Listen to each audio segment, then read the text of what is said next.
finally some reaction.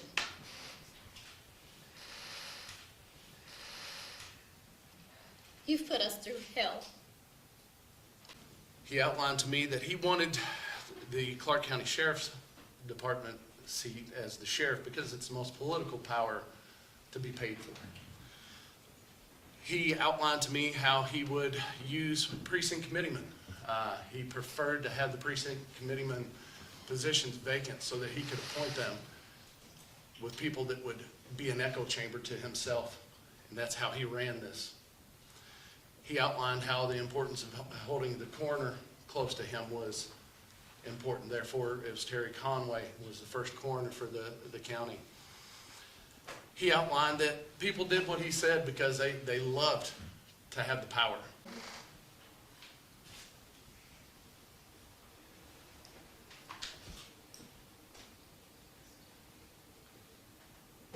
You have stolen from the same estate that I thanked you for handling. From your nephews Dorian, Jack, from your niece Taylor, your brother's children who lost their father, like that wasn't bad enough. And this continued all the way to just the week before the contempt hearing, where Mr. Knoll himself was passing on to his flunkies and his cronies that I killed somebody behind the wheel, which was false and fictitious, that I was a wife beater, which was false and fictitious. This was the way this man ran. You know, shortly after 2004, I had to sue in federal court back then because back then he was stealing from the firefighters and not paying us as we were supposed to be. So I sued in federal court, one of the few that did it, to hold him accountable. I don't think you forgive me.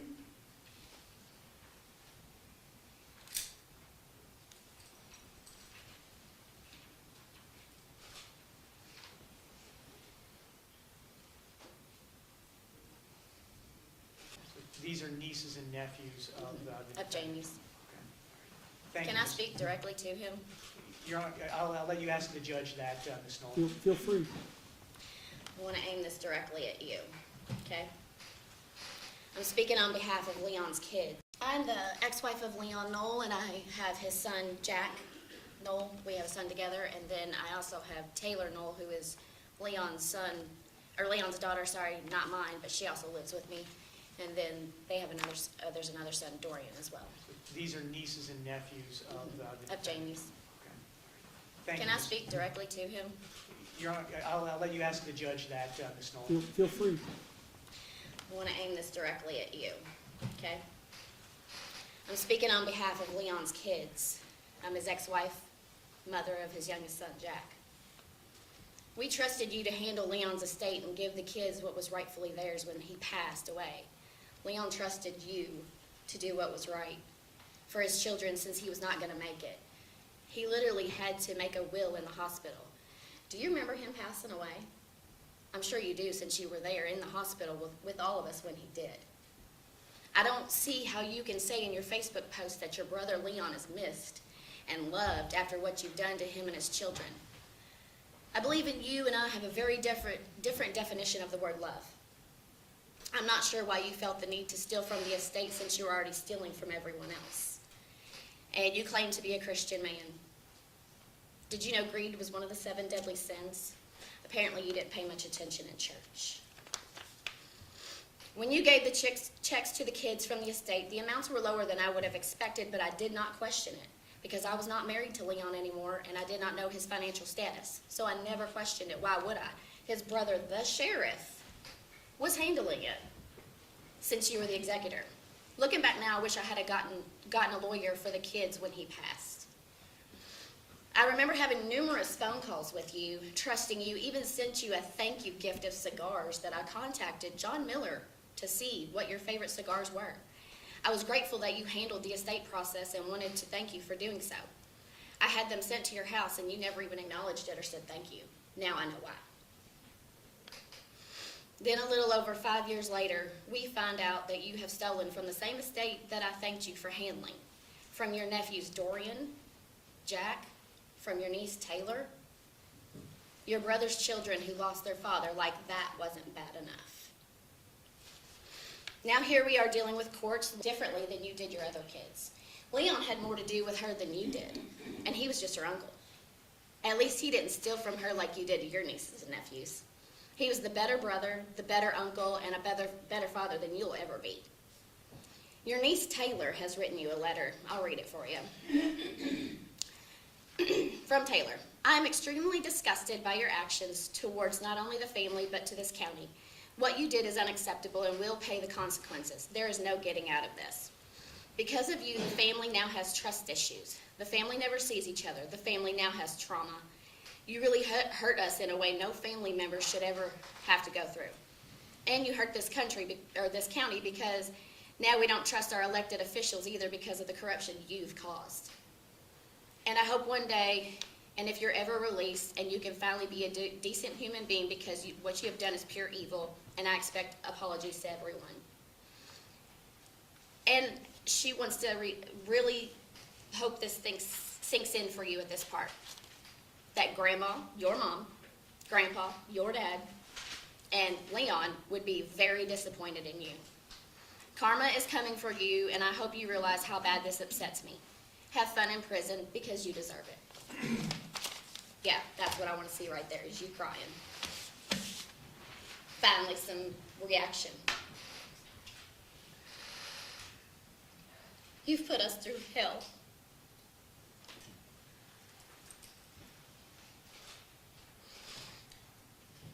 Hope, thank you for coming. Thank you. I'm sorry for all the trauma that you and your family have experienced in this. Thank you for letting me I speak. hope you can heal. Thank you very much for letting me speak. Next witness, Mr. Hurdle. Thank you, Your Honor. The state calls Sean Bostock. Morning, Mr. Bostock. Good morning, sir. Thank you. You're welcome. Mr. Wilder, we need to take a short break?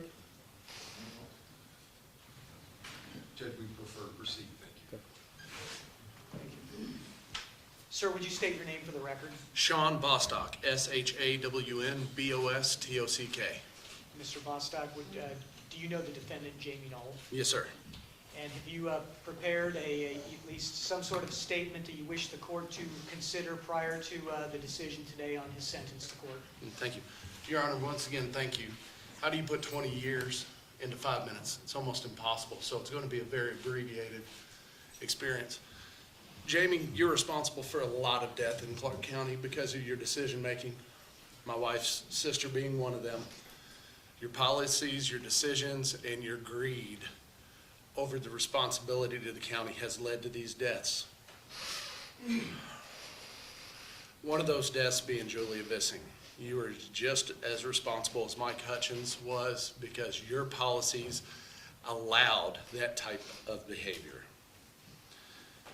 Your Honor, in 2016, Jamie Knoll pulled me into his office not too far from where I'm sitting right now, and he described to me how he, pardon my language, runs this motherfucker.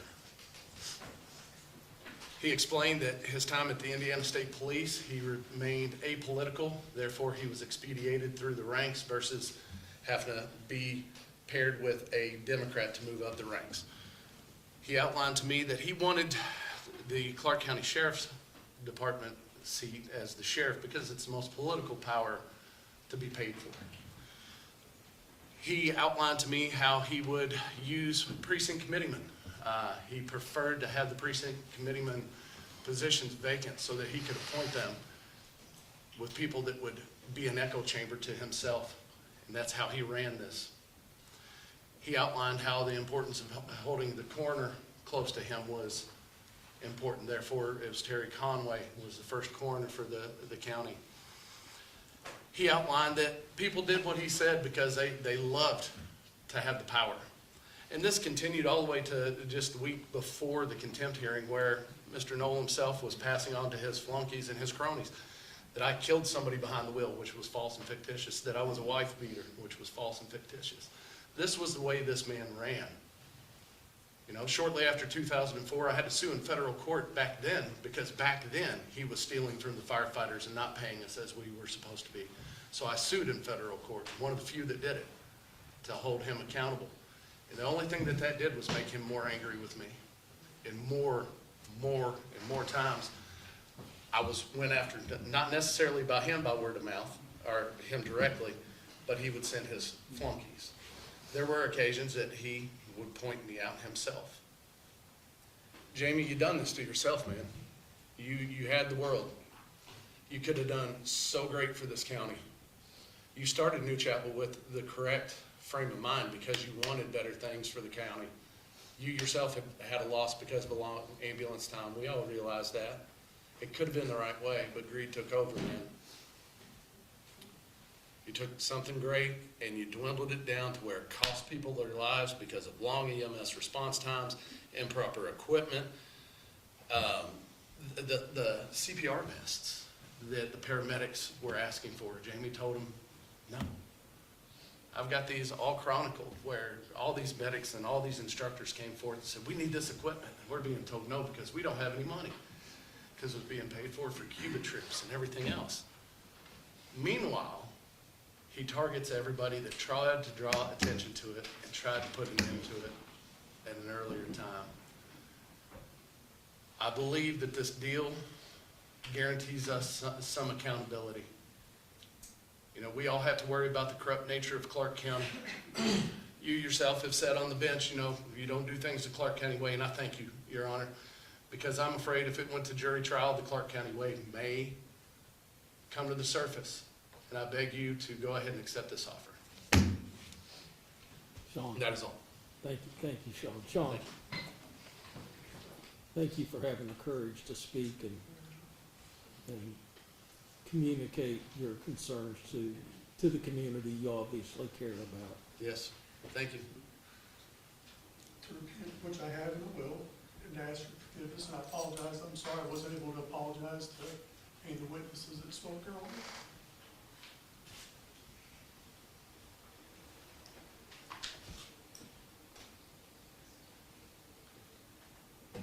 There's some reasoning that I'm not gonna say because I don't want to dare make it look like I'm trying to deflect blame because it's mine. The reasons of how this was allowed to happen, that's not who I am. It's definitely a big mistake that I made. But first,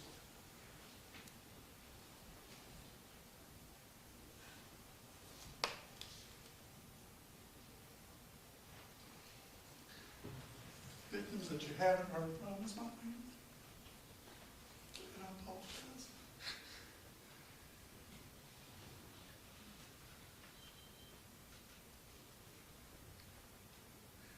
I asked my kids to forgive me, not being honest with them about where the money was spent, where it came from. My dishonesty with them has caused them all great emotional pain and suffering. My daughter Casey could lose her freedom because of me. It's all my fault. And my family had no knowledge of the business that I was running, or how I was running it, or whether or not I had the right to tell them how they could spend their money or use their credit cards. I controlled everything when it came to our family's finances. I can think maybe over 28 years of being married that my wife may have asked for 10 checks school related that she would have ever signed in her finances. I took out the garbage. That was my wheelhouse. My family trusted me to do that. And I obviously didn't do it. I prepared everyone's tax returns on TurboTax without their input. Matter of fact, when my daughter Casey, after she bonded out, she said, Dad, could you please do my taxes? I need the money because I paid bond. And I said, Casey, I can't do it. She'd just been charged for something that was my fault that I did on her taxes. They were victims of my deceit just like anybody else. I hope they can forgive me.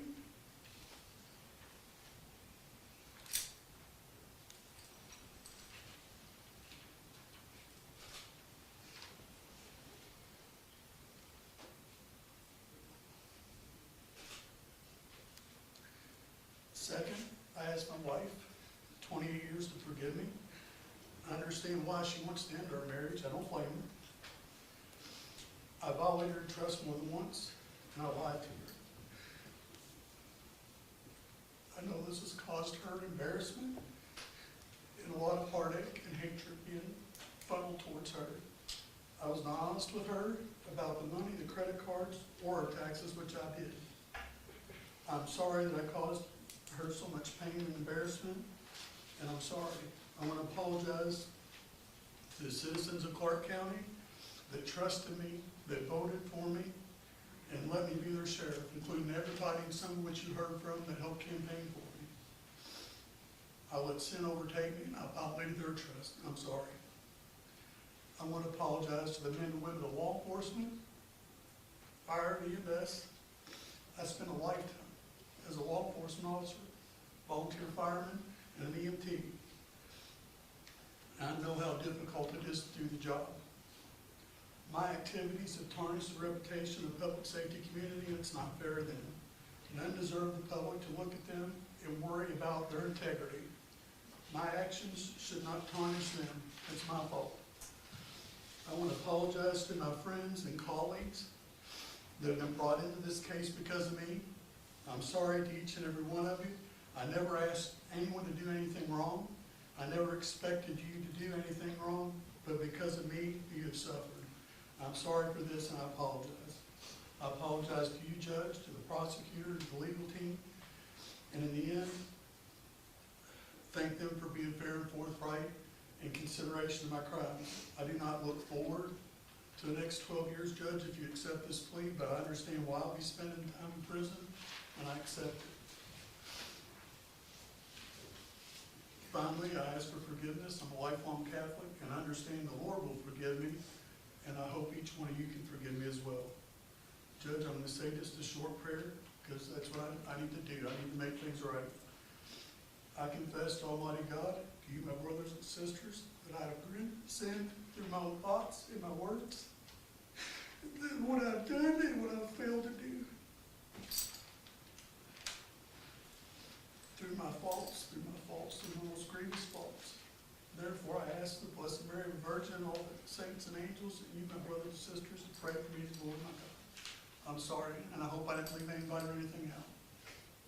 Thank you, Your Honor. Thank you, Mr. Knoll.